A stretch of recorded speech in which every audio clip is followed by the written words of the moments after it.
नमस्कार, टेक्निकल अड्डा चैनल में पुनः आपका स्वागत है। मैं GP Verma, ex chief engineer UP power corporation limited. भीषण गर्मी के बाद बारिश का मौसम आ चुका है। वर्षा की बूंदें धरती को हरियाली में भिगो रही हैं। प्रकृति ने मानो धानी चूनर ओढ़कर अपना श्रृंगार कर लिया है। किसान अपने अगले फसल के लिए खेतों की ओर जाने लगे हैं, लेकिन लाइटनिंग या वज्रपात, जिसे आम भाषा में आकाशीय बिजली गिरना कहते हैं, एक अभिशाप की तरह हमारे सामने इस मौसम में उपस्थित हो जाता है। प्रिंट एवं इलेक्ट्रॉनिक मीडिया इस तरह के खबरों से भरे रहते हैं कि अमुक जगह पे बिजली गिरने से इतने लोगों की असमय मौत हो गई। आप स्क्रीन पर भी एक अखबार की कटिंग देख रहे होंगे जिसमें लाइटनिंग की वजह से लोगों की मौत की सूचना छपी हुई है। आइए आज इसी आकाशीय बिजली, लाइटनिंग या वज्रपात के बारे में कुछ जानकारी साझा करते हैं। जैसे इसकी मैग्नीट्यूड कितनी होती है, इसकी क्षमता कितनी होती है, बनता कैसे है, इससे बचा कैसे जाए क्योंकि यह जानलेवा भी है, और इसके साथ साथ आपको जानकारी देंगे कि इसके लाभ और हानि क्या हैं। जी हाँ, इसके कुछ फ़ायदे भी हैं जो हम आगे डिस्कस करेंगे। अब तक के रिसर्च के अनुसार लाइटनिंग के दो सिद्धांत प्रतिपादित किए गए हैं। पहला सिद्धांत है पानी या आइस के ड्रॉपलेट्स के टकराने के कारण स्टैटिक ऊर्जा का बनना, स्टैटिक इलेक्ट्रिसिटी का बनना और इससे लाइटनिंग का जनरेशन। यह सिद्धांत बेंजामिन फ्रैंकलिन ने दिया था।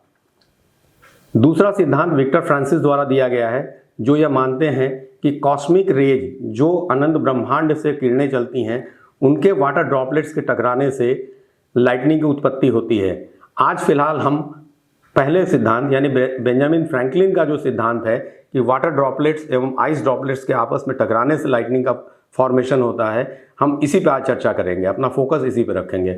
आइए पहले समझते हैं कि लाइटनिंग का फॉर्मेशन कैसे होता है, लाइटनिंग बनता कैसे है। हम एक छोटा सा वीडियो आपके साथ साझा करते हैं जिसमें यह दिखाया गया है और समझाया गया है कि लाइटनिंग का फॉर्मेशन कैसे होता है। जैसा कि आप जानते हैं कि हवा में नमी प्राकृतिक रूप से मौजूद रहती है, जिसे अपड्राफ्ट कहते हैं। पृथ्वी की सतह से ऊपर तापमान क्रमशः कम होने लगता है, जिससे यह नमी पानी की बूंदों में बदल जाता है, जिसे क्लाउड ड्रॉपलेट्स कहते हैं। कुछ क्लाउड ड्रॉपलेट्स ठंड के कारण जमकर आइस क्रिस्टल में बदल जाते हैं। ये क्रिस्टल आपस में रगड़कर बड़े आइस बॉल का रूप ले लेते हैं, जिसे ग्रोपल्स कहते हैं।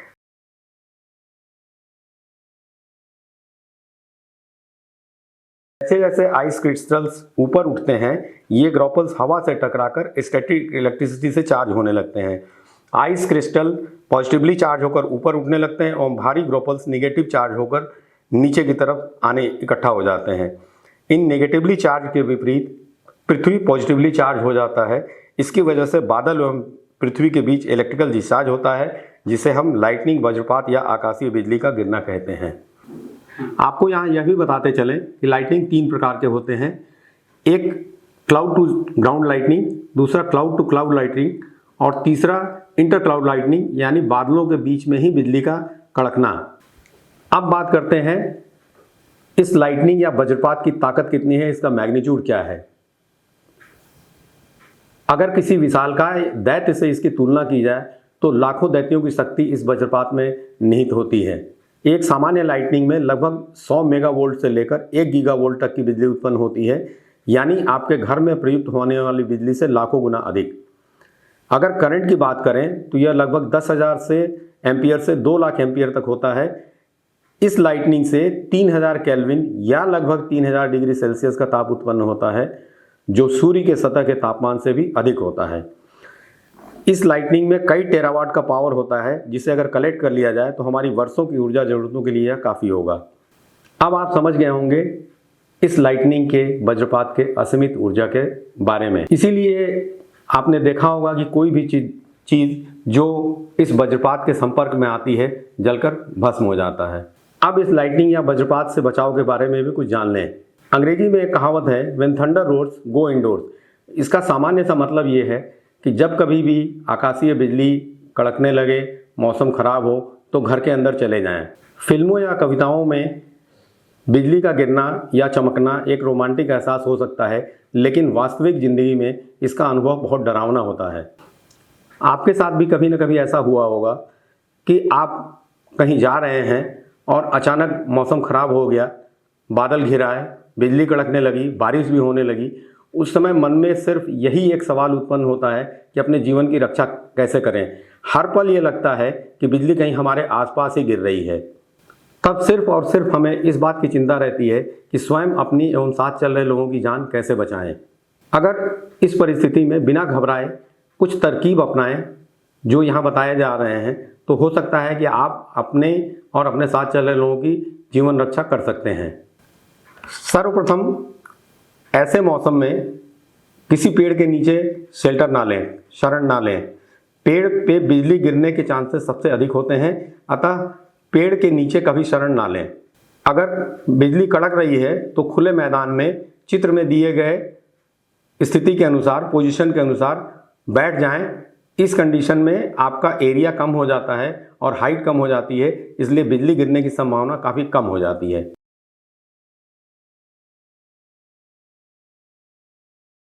बिजली के टावर, पोल, नदी, तालाब, वाटर बॉडीज से हमेशा दूर रहें।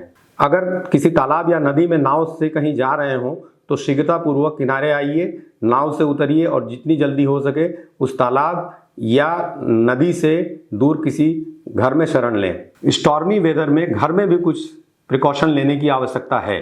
घर के अंदर नंगे पांव ना चलें। बिजली के प्लग इत्यादि जहां तक संभव हो निकाल दें। मोबाइल को चार्जिंग में लगाकर उसका इस्तेमाल ना करें। और सबसे बड़ी बात कि घर में अगर आप लाइटनिंग जोन में रहते हैं तो लाइटनिंग अरेस्टर जरूर लगवाएं। लाइटनिंग अरेस्टर के बारे में किसी अन्य वीडियो में अलग से डिस्कस करेंगे।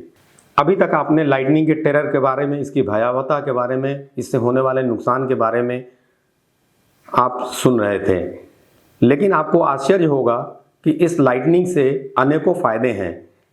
हमारे इकोलॉजिकल सिस्टम को यह लाइटनिंग बहुत ज़्यादा सपोर्ट करता है ना आश्चर्यजनक बात कि इस लाइटनिंग से भी कुछ फायदा हो सकता है। प्रकृति ने कोई भी चीज़ बेवजह नहीं बनाई है। लाइटनिंग भी एक प्रकृति प्रदत्त प्रक्रिया है जिससे हमारे इकोसिस्टम को काफ़ी फायदा होता है। लाइटनिंग होने पर यह वायुमंडल में मौजूद नाइट्रोजन को नाइट्रोजन के कंपाउंड जैसे नाइट्रेट, अमोनिया में कन्वर्ट कर देता है, जो वर्षा जल के साथ धरती तक पहुँच धरती की उर्वरा शक्ति बढ़ाते हैं। फसल चक्र के लिए आवश्यक है। इस प्रक्रिया को नाइट्रोजन फिक्सेशन भी कहते हैं। लाइटनिंग से ओजोन गैस का निर्माण होता है जो हमारे पर्यावरण के लिए एवं हमारे स्वास्थ्य के लिए अल्ट्रावायलेट रेज से हमारी रक्षा करता है। लाइटनिंग से जंगल में आग भी लगता है जिससे जंगल में सड़ रहे जीव जंतु, पेड़ पौधे इत्यादि जल के राख हो जाते हैं और यह एक प्राकृतिक स्कैवेंजर यानी सफाई वाले के रूप में काम करता है। लाइटनिंग के अध्ययन से वैज्ञानिकों को मौसम संबंधी काफ़ी जानकारियां प्राप्त होती हैं, जैसे बारिश की संभावना कब है, कहाँ पे तूफान की संभावना है। इसके अतिरिक्त लाइटनिंग हमेशा से हमारे आर्ट एवं कल्चर का हिस्सा रहा है। आपने फिल्मों में, इतिहास में अक्सर ये देखा होगा कि लाइटनिंग को एक मिस्ट्री, एक पावर, एक माइट के रूप में हम डिपिक्ट करते आ रहे हैं, चित्रित करते आ रहे हैं। तो यह भी इसका एक लाभ आप कह सकते हैं। यह शक्ति का प्रतीक है या माइट का प्रतीक है। ये ऐसा हमारे हिस्ट्री एवं कल्चर में इसको बताया जाता है। अब लाइटनिंग के बारे में कुछ रोचक तथ्य भी जान लें। अमूमन ये लोग ये कहते हैं कि जहाँ एक बार लाइटनिंग गिरती है वहाँ दोबारा नहीं गिर सकती है।